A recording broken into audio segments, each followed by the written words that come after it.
87,000 संतों की सभा, जहां भगवान का चक्कर गिरा, आज भी पानी वहां चक्कर लगाता है। यदि आप उसमें उतरो उस चक्कर क्षेत्र में, तो जब आप वहां स्नान करने के लिए जाओगे तो जो पानी है वो चक्कर की तरह घूमता है, और जब आप उसमें प्रवेश करोगे तो आपको ऐसे भवा करके ले जाता है।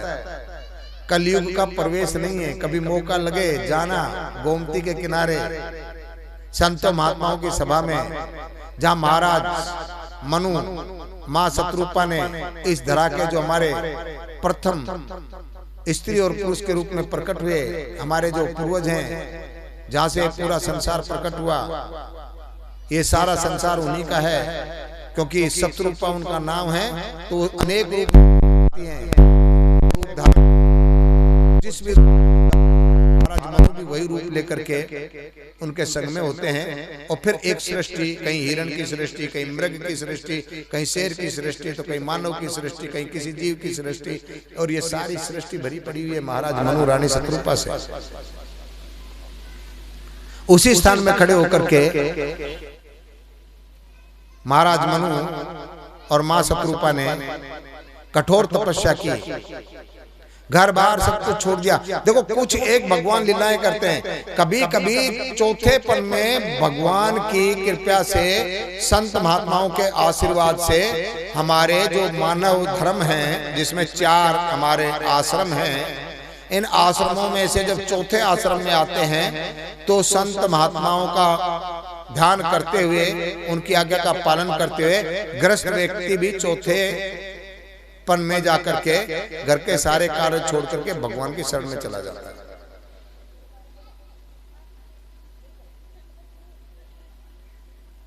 चौथे पन में जाकर के भगवान की शरण ले लेता है।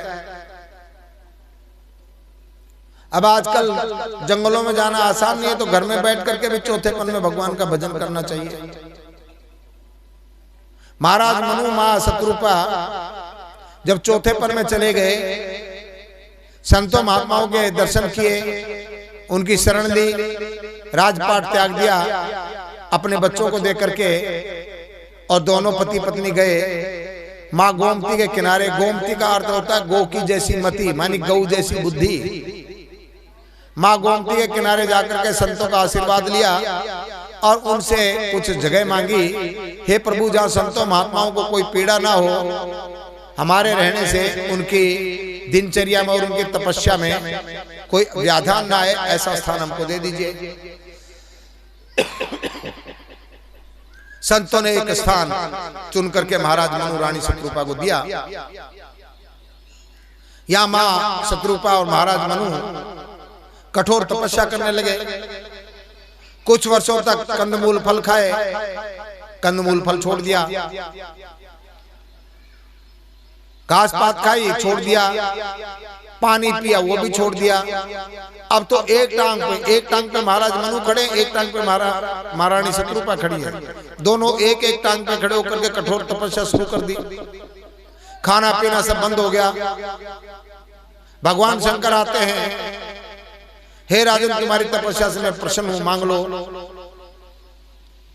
तब उनके मन में विचार आता कि आप ही हैं कि आपसे आगे भी कोई है? और महाराज शंकर से कोई वरदान नहीं मांगते हैं।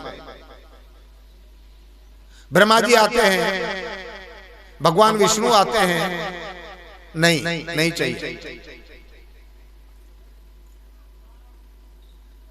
कठोर तपस्या है। अब तो शरीर से सिर्फ हड्डियों का ढांचा, और ऊपर ऐसा लगा जैसे ढांचे के ऊपर कोई ये चमड़ी का वस्त्र डाल दिया हो, कंकाल हो गए बिल्कुल। पर तपस्या में कोई कमी नहीं है, भाव में कोई कमी नहीं है। मन के चेता को परमात्मा में लगा दिया है, बुद्धि परमात्मा में लगा दी है, मन और बुद्धि दोनों भगवान में लगा दिए, शरीर को भगवान को समर्पित कर दिया, खाना पीना छोड़ दिया। अब तू संभालेगा तेरा काम। ध्यान केवल उस एक के ऊपर जो एक है, जो केवल एक है, जिसका दूसरा कोई नहीं है, उस पर ध्यान लगा लिया। जानते नहीं वो कैसा है। पहचानता नहीं है वो कौन है, लेकिन वो है।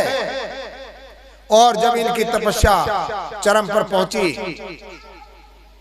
तब इनको आवाज सुनाई दी, राजन मैं तुम्हारी तपस्या से बहुत प्रसन्न हूं, मांगो जो मांगना चाहो। और जैसे ये आवाज सुनाई दी, राजा और रानी के कानों में जब आवाज गई तो शरीर ऐसा स्वस्थ हो गया जैसे अभी अभी राजमहल से आए हों, अभी अभी राजमहल से आए हो, इतना शरीर स्वस्थ हो गया। अब पता चला कि जिसकी वाणी से अमृत की वर्षा होती हो उसका दर्शन, और फिर भगवान का दर्शन। और अब भगवान का दर्शन करने के बाद में भगवान ने कहा कि राजन मांगो मुझसे। ये वही नेमिष क्षेत्र है जहां भगवान प्रकट हुए। महाराज मनु रानी शत्रुपा ने तपस्या की, मांगो राजन। तो वो कहते भगवान मांगने के लिए तपस्या नहीं करी थी। देखो संत लोग महात्मा लोग मांगने के लिए तपस्या नहीं करते हैं।